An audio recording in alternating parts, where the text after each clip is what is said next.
अब आशी ने पूछा, साइको, तुम्हारा वह लॉकेट कहाँ है? क्या वह अभी तक रिपेयर नहीं हुआ? प्लीज तुम उसे जल्दी ठीक करवा कर पहन लो। मुझे वह तुम्हारे गले में बहुत अच्छा लगता है। और आशी की बात को सुनकर क्रिश ने उसे जवाब दिया, मैंने बताया ना फायरफ्लाई, उसे रिपेयर करने के लिए मैंने ज्वेलर के पास भेजा है। जल्दी ही बनकर आ जाएगा, ठीक है? अब इधर आओ मेरे पास, कहते हुए अब उसने आशी को रेडी करने के लिए उसके कपड़े उतारने लगा तो आशी ने शर्म से अपनी नजर नीचे कर ली। देखते ही देखते 1 घंटे का वक्त बीत गया। क्रिश और आशी एक दूसरे की प्यार भरी दुनिया में खोए हुए थे। दोपहर लगभग 12 बजे क्रिश ने आशी को अपनी बाहों से आजाद किया। आशी बुरी तरह थक चुकी थी। क्रिश की बाहों से आजाद होते ही वह अपने आप को काबू करने की कोशिश कर रही थी। उसके माथे से बेतहाशा पसीना बह रहा था। छोटा और मासूम सा चेहरा गुलाबी हो गया था। क्रिश के दिए हुए प्यार के निशान उस पर साफ नजर आ रहे थे। वह इतनी थक गई थी कि उसके अंदर अब हिलने की भी ताकत नहीं थी। आशी की यह हालत देखकर क्रिश के चेहरे पर एक सेटिस्फेक्शन भरी मुस्कान थी। अब उसने कुछ नहीं बोला और आशी को यूं ही सोफे पर आराम करने के लिए छोड़ दिया और अब वह खुद रेडी होने के लिए अपने वार्डरोब कलेक्शन की तरफ गया। थोड़ी ही देर बाद वह भी रेडी हो चुका था। वह जब वापस सोफे के पास आया तो उसने देखा आशी गहरी नींद में सो चुकी है। आशी को सोता हुआ देखकर क्रिश के चेहरे पर एक हल्की सी मुस्कान थी। उसने धीरे से आशी को अपनी बाहों में उठाया और कमरे में लाकर बेड पर सुला दिया। इस वक्त दोपहर के 12:30 बज चुके थे। आशी और क्रिश ने सुबह 9 बजे ही ब्रेकफास्ट कर लिया था क्योंकि आज आशी को जल्दी ही भूख लग गई थी। इसलिए वह दोनों ब्रेकफास्ट करने के बाद फ्रेश होने गए थे। आशी को बेड पर लिटाने के बाद क्रिश उसके माथे पर लाइट किस करते हुए उसके बालों में प्यार से अपने हाथ चलाते हुए बोला, तुम सिर्फ मेरी हो फायरफ्लाई। और इतना कहकर वह अपना मोबाइल लेकर बालकनी में अपने काम के सिलसिले में किसी से फोन पर बात करने लगा। और लगभग 2 घंटे बाद क्रिश कमरे के सोफे पर बैठे हुए अपने लैपटॉप पर कुछ काम कर रहा था जब उसकी नजर मोबाइल में अपने क्लॉक पर गई जिसमें इस वक्त दोपहर के लगभग 2:30 बज रहे थे। आशी को सोए हुए काफी देर हो गई थी, जो देखकर वह धीरे से अपनी जगह से उठकर अपने लैपटॉप को साइड में रखता है और इंटरकॉम पर कॉल करके वह लंच कमरे में ही मंगवा लेता है। इसके बाद वह आशी की बगल में बैठकर उसे धीरे से जगने के लिए कहता है। आशी, जो कि फिलहाल काफी थकी हुई थी, उसकी आंखों से तो नींद जा ही नहीं रही थी। वैसे तो क्रिश टाइम को लेकर काफी पाबंद था, लेकिन अब जबकि आशी के हाथों में चोट लगी थी, वह आशी के साथ सख्ती ना करते हुए प्यार से उठाने की कोशिश करता है कि तभी दरवाजे पर सर्वेंट खाना लेकर आ चुका था। अब वह खाने की ट्रॉली कमरे में लेकर उसे सोफे के पास टेबल पर अरेंज करता है। इसके बाद वह आशी के पास आकर एक बार फिर उसके कानों के पास धीरे से बोला, फायरफ्लाई, उठो, लंच का टाइम हो गया है। पहले कुछ खा लो, फिर सो जाना। और क्रिश के इतना प्यार से कहने पर आशी ने अपनी भारी पलकों से एक नजर उसे देखते हुए अपनी करवट बदलकर ना में सर हिलाते हुए बोली, नहीं साइको, मुझे और सोना है, प्लीज सोने दो ना। इतना कहकर आशी एक बार फिर सो गई। आशी आज किसी 6 साल की एलकेजी क्लास के बच्चे की तरह कर रही थी, जिसे उसकी मम्मी सुबह स्कूल जाने के लिए जगा रही हो और बच्चे की नींद पूरी ही ना हुई हो। उसे इस तरह करते हुए देखकर आज क्रिश को उस पर गुस्सा आने की जगह उस पर प्यार आ रहा था। अब क्रिश अपना सर झुकाकर आशी को धीरे से अपनी गोद में उठाता है और उसके एक हाथ को अपने हाथों से एडजस्ट करके उसे अपनी बाहों में लिए हुए सोफे के पास आया। वह इस बात का खास ख्याल रख रहा था कि आशी का हाथ हिले नहीं। अब वह आशी को अपनी लैब पर बिठाए हुए अपने सीने के पास सहारा देकर उसकी तरफ देखते हुए बोला, अच्छा ठीक है, तुम मुंह खोलो, मैं अपने हाथों से खाना खिलाता हूँ। चलो आ करो जल्दी। हाशी जो कि आधी नींद में थी, क्रिश की बात को सुनकर छोटे से बच्चे की तरह गाल फुलाते हुए धीरे से मुंह खोल देती है और क्रिश बड़े प्यार से उसे अपनी गोद में बिठाए हुए अपने हाथों से खाना खिला रहा था। देखते ही देखते आशी की आंखें खुल चुकी थी, लेकिन इसके बावजूद वह क्रिश से अपनी सेवा करवाने से पीछे नहीं हटती। उसके हाथों में लगी हुई चोट उसे एक बार फिर क्रिस के सेंटर ऑफ अट्रैक्शन बनने में मदद कर रहा था। क्रिस का प्यार और केयर उसे एक बार और महसूस हो रहा था, जिसे वह बहुत अच्छे से एंजॉय कर रही थी। देखते ही देखते क्रिश ने उसे खाना खिलाया और अपने हाथों से पानी पिलाकर उसे उसकी मेडिसिन दी। अब वह दोबारा आशी को अपनी गोद में लिए उसे बिस्तर पर लेटाकर ब्लैंकेट से कवर करते हुए बोला, फायरफ्लाई, मुझे किसी जरूरी काम से जाना है, तुम आराम करो और हाँ, किसी भी तरह से अपने हाथ को हिलाने की कोशिश मत करना, ठीक है?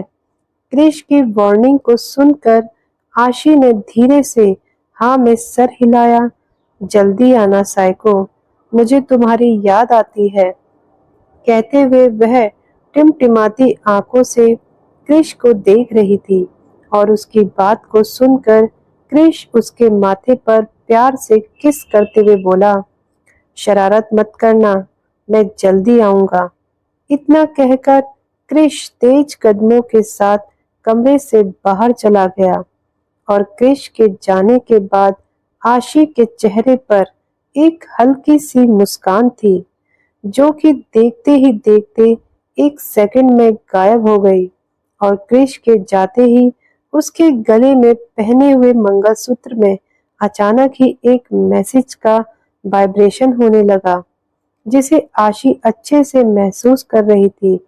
वह जल्दी से अपनी जगह से उठी और बेड के अंदर बने हुए एक छोटे से सीक्रेट बॉक्स के अंदर से अपना मोबाइल निकाला। हेलो, हेलो आशी, क्या कर रही है तू? तुझे कुछ पता चला? तेरे साइको ने वह कान्हा जी का लॉकेट कहाँ रखा है? देख, हमें सावधानी बरतनी होगी और उससे वह कान्हा जी का लॉकेट वापस लेना होगा, इससे पहले कि उसमें छुपा हुआ ट्रैकिंग डिवाइस तेरे साइको के हाथ में लग जाए, वरना हम लोग पकड़े जाएंगे।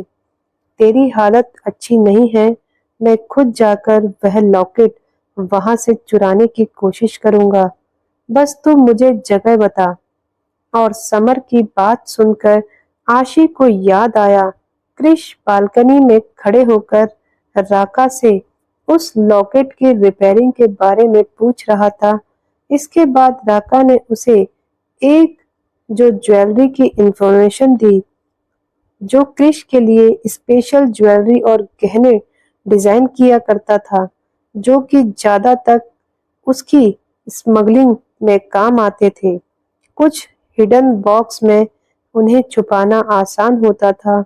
वह ज्वेलर्स क्रिश की टीम का भरोसेमंद था और उसके बारे में याद आते ही आशी ने समर को बताया, नहीं समर, तुम रहने दो, यह काम मैं खुद करूंगी क्योंकि मैं कोई भी लापरवाही बर्दाश्त नहीं कर सकती। और यह सुनकर समर थोड़ा हैरान होते हुए बोला, आशी, तू पागल है? तू घायल है। इस कंडीशन में तू कैसे जाएगी? देख, वहां खतरा बहुत होगा।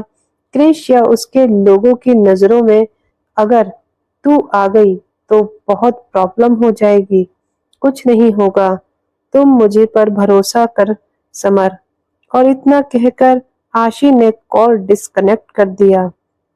अब वह अपनी जगह से खड़े होकर क्लोजेट एरिया में जाकर धीरे धीरे अपनी ड्रेस चेंज करती है और फिर वह सिगरेट दरवाजे से समर के साथ उसकी स्पोर्ट बाइक पर निकल गई। हालांकि यह काम समर अकेले भी कर सकता था, लेकिन न जाने क्यों आशी यह काम खुद करना चाहती थी।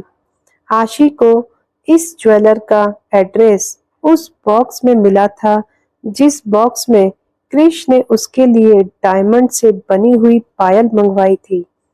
और अब थोड़ी ही देर में वह दोनों भेष बदलकर उस ज्वेलर्स के पास आ चुके थे। अभी समर और आशी एक दूसरे को ऊपर से नीचे तक देखते हैं। दोनों ने एक गुजराती इंडियन बिजनेसमैन और उसकी वाइफ का लुक ले रखा था। समर ने धोती के ऊपर कुर्ता और सर पर एक टोपी पहन रखी थी, आंखों पर चश्मा जिसमें चैन लगे हुए थे, हाथों में छड़ी और झुकी हुई कमर, पैरों में मोजड़ी। वह अपने मुंह को लगभग एक बुढ़े आदमी की तरह चला रहा था। आशी, जिसने एक गुजराती लहंगा चोली पहन रखी थी, सर पर आंचल, माथे पर मांग टीका, गले में नेकलेस, हाथों में भर भर के चूड़ियां, आंखों पर चश्मा और हल्का कांपता हुआ बदन, यानी दोनों ही लगभग 50 साल की बुढ़ी औरत और एक 60 साल के बुढ़े आदमी का लुक ले रखा था। अब दोनों ही एक दूसरे को आंखों से इशारा करते हैं और धीरे कदमों के साथ थोड़े लड़खड़ाते हुए धीरे धीरे आगे दुकान के अंदर बढ़ने लगे।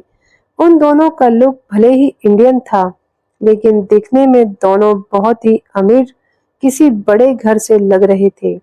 वह लोग जैसे ही ज्वेलर शॉप पर पहुंचते हैं, दरवाजे पर खड़ा एक गार्ड झुककर उनकी रिस्पेक्ट करता है और उनके लिए दरवाजा खोलता है। वह दोनों ज्वेलर्स के पास गए। अपने कस्टमर को देखकर ज्वेलर्स तुरंत उन्हें सर्व करने के लिए आगे आते हुए बोला, हेलो सर, हेलो मैडम, आपका हमारी दुकान में स्वागत है। कहिए, मैं आपकी क्या हेल्प कर सकता हूँ? ज्वेलरी की शॉप पर सेल्स बॉय इंग्लिश मैन था जो उन दोनों से इंग्लिश में बात कर रहा था। तभी समर एक बुढ़े आदमी की तरह अपनी लड़खड़ाती हुई जुबान में आशी की तरफ देखते हुए बोला, बोलो जी, क्या लोगी? तुम हीरो का हार मंगा दूं या सोने के कंगन?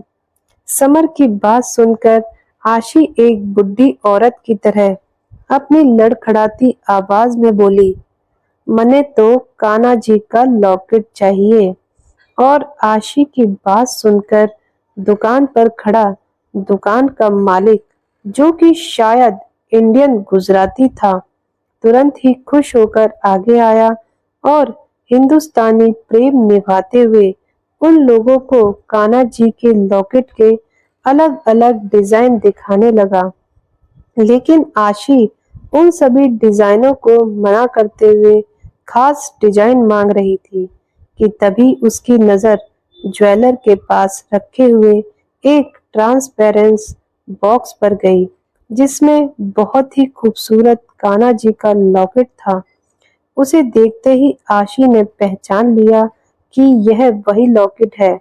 आशी ने लॉकेट की तरफ इशारा करते हुए कहा, मुझे वह लॉकेट दिखाओ, मुझे यह काफी अच्छा लग रहा है। और आशी की बात को सुनकर ज्वेलर अपने कस्टमर को खुश रखने के लिए उसे वह लॉकेट दिखाते हुए बोला, आपकी पसंद बहुत अच्छी है। मैं आपको बता नहीं सकता यह कितने बड़े आदमी के गले का लॉकेट है। उन्होंने फिलहाल तो मुझे रिपेयरिंग के लिए दिया है, लेकिन अगर आप चाहें तो मैं आपको सेम यही डिजाइन बनवा कर दे सकता हूँ। वह लॉकेट देखते ही देखते धीरे से समर की तरफ इशारा करती है कि तभी समर अचानक ही गिरने का नाटक करने लगा।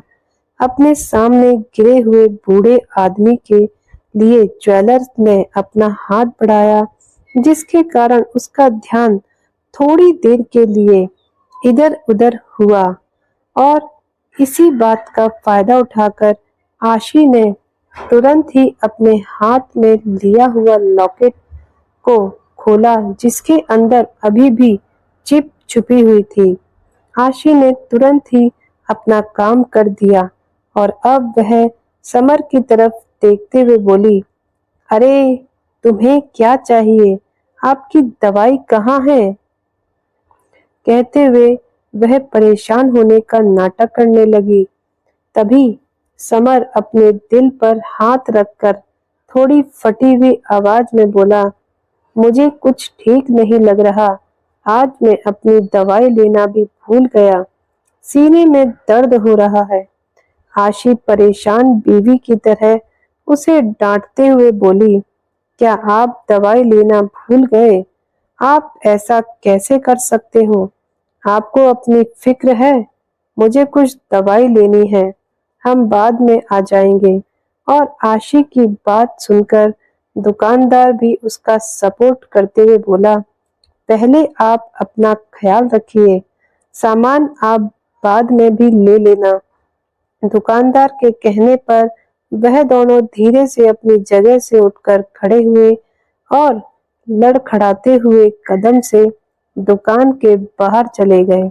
बाहर आने के बाद वह दोनों एक दूसरे का चेहरा देखते हुए चेहरे पर एक मिस्टीरियस स्माइल लाते हुए समर ने आशी की तरफ देखते हुए पूछा, काम हो गया? और यह देखकर आशी ने हाँ में सर हिलाया। अच्छा, अब चलो, इससे पहले कि डेविडसन विला में किसी को हम पर शक हो। अब दोनों बाइक पर बैठकर एक बार फिर से विला की तरफ निकल गए। आशी के हाथ में बुलेट लगी थी, इसलिए वह समर के साथ उसकी बाइक पर थी। बीच रास्ते में वह दोनों एक जगह उतरकर अपना गेटअप एक बार फिर चेंज करते हैं और अब उनकी गाड़ी हवा से बातें कर रही थी। थोड़ी ही देर में वह दोनों आ चुके थे और अब सब कुछ नॉर्मल दिखाते हुए समर और राहुल गार्डन में बैठे धूप का मजा ले रहे थे। तभी समर ने परेशान होते हुए आशी की तरफ देखते हुए कहा, आशी, तेरे इस कंडीशन के बारे में क्रिश को कोई शक तो नहीं हुआ या उसने ज्यादा सवाल तो नहीं पूछे? और यह सुनकर आशी अपने चेहरे पर हल्की सी मुस्कान लाते हुए बोली, नहीं, फिलहाल तो मैंने सब संभाल लिया है, लेकिन फिलहाल मुझे टेंशन जीवा की है। वह मुझे आशी के रूप में बहुत अच्छे से पहचानता है। मुझे टेंशन यह है कभी मैं उसके सामने ना आ जाऊं। पिछली बार युवान खन्ना ने लगभग मुझे देख ही लिया था। और आशी की बात सुनकर समर को अचानक ही जीवा के बारे में ख्याल आया। अरे हाँ आशी, मैं तो जीवा के बारे में जिक्र करना भूल ही गया। मैंने तो कभी सोचा ही नहीं था कि जीवा कोई और नहीं बल्कि कार्तिक होगा। उस दिन जब मैंने उसे बीच साइड फाइटिंग करते हुए देखा तो मैं पूरी तरह दंग रह गया। और यह सुनकर राहुल भी हैरान होकर समर और आशी को देखने लगा। यह तुम किस बारे में बात कर रहे हो? और राहुल के पूछने पर समर ने उसे बताया कि बाबा, हमने कभी सोचा भी नहीं था कि कार्तिक हमारे सबसे बड़े दुश्मन का साथी होगा। क्या आपको मालूम है, जीवा को सारी दुनिया सिर्फ उसके नाम से जानती है। उसे कभी देखा नहीं। वह कोई और नहीं बल्कि कार्तिक था। न जाने इतने दिनों तक हमारे साथ शरीफों की जिंदगी जीते हुए उसका यहाँ आने का मकसद क्या था। कहीं वह यहाँ किसी प्लानिंग से तो नहीं आया था। और समर की बात सुनकर आशी और राहुल भी थोड़ा परेशान हो रहे थे, क्योंकि फिलहाल उनके पास भी इस बात का कोई जवाब नहीं था। और देखते ही देखते शाम हो चुकी थी और डिनर करने का वक्त हो चुका था। तभी क्रिश राका के साथ तेज कदमों के साथ विला के अंदर आया और हॉल से होते हुए सीढ़ी के रास्ते वह अपने कमरे की तरफ जाने लगा। कमरे में आने के बाद उसने देखा कि आशी के बाल बिखरे हुए हैं और वह बिस्तर पर बैठकर लैपटॉप में मूवी चलाकर देख रही थी। क्रिश के आते ही उसने लैपटॉप को बंद किया और चेहरे पर मीठी सी मुस्कान लिए क्रिश को देखने लगी। साइको, तुम आ गए। कैसा रहा आज का तुम्हारा दिन? आशी को अपने सामने देखकर क्रिश टेबल पर सामने खड़े होकर अपने हाथों में पहने हुए वॉच और गॉगल्स को उतार कर रखते हुए बोला, अच्छा, तुम बताओ, तुम कैसी हो? तुमने खाना खाया? कहते हुए वह पलटकर वापस आशी के पास आया और उसके बिखरे हुए बालों को अपने हाथों से सेट करने लगा। क्रिश के ऐसा करने पर आशी अपनी जगह से उठकर चुपचाप जाकर उसके लैब पर बैठ गई और चेहरे पर क्यूट सी मुस्कान लिए उसकी तरफ देखते हुए बोली, नहीं, अभी नहीं खाया, तुम्हारा ही वेट कर रही थी।